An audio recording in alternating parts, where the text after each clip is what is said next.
Alam mo sinong pinaka-loyal? Yung aso ko, si Summer. Doon ko makikita yung definition ng loyalty. Kaya naman, hahanga ka pa rin dun sa dalawa. Lalong-lalo na kay Catherine. Wala kang narinig na mga pangit na salita, walang panunumbat, ni walang mga patama. Wala. Kaya siguro naman ngayon, nare-realize ni Daniel Padilla na ang loyal talaga si Catherine, hindi yung aso niya.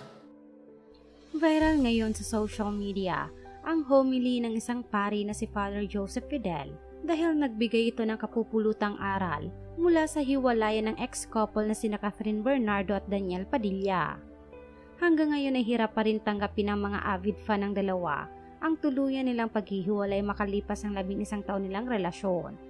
Sa katunayan, maging ang nasabing pari na si Father Fidel ay aminadong apektado sa hiwalayan ng magkasintahan, kaya naman naisama niya ito sa kanyang homily. Ayon kay Father Fidel, hindi niya kinukonsinti ang mga issue at pandadamay ng mga fans sa ibang tao dahil sa hiwalayan ng dalawa dahil wala raw pruweba ang mga ito.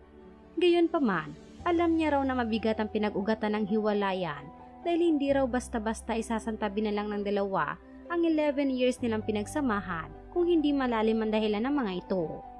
Binigyang diin din niya ang mga kakayanan ng mga babae pagdating sa kung paano sila magtiis sa sakit, kaya hindi raw basta-basta sumusuko ang mga ito kung walang mabigat na dahilan.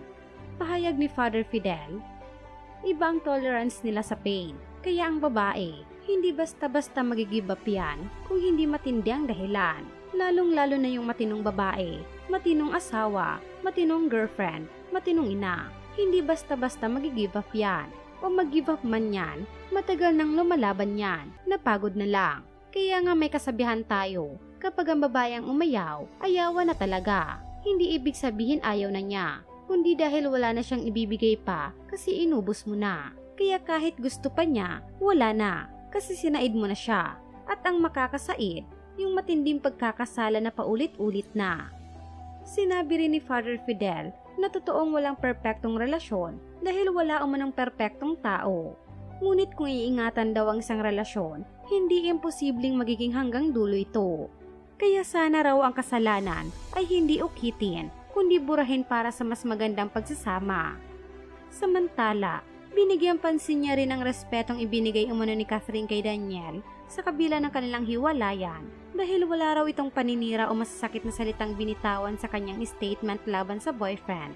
At ito raw ang magandang gawin sa nasirang relasyon dahil sa huli, ang mahalaga ay hindi masira kung ano man ang pinagsamahan nyo.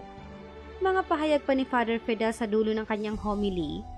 Kaya siguro naman ngayon, nare-realize na ni Daniel Padilla na ang loyal talaga ay si Catherine, hindi yung aso niya. Kasi yung aso, wala namang isip yun, wala namang damdamin yun. Ang mas loyal, yung nasaktan mo yung isipan at damdamin, pero hindi nagtanim. O kaya nasaktan man, pinaghihilom para masave kung ano man ang pwede pang maisalba sa inyong pinagsamahan.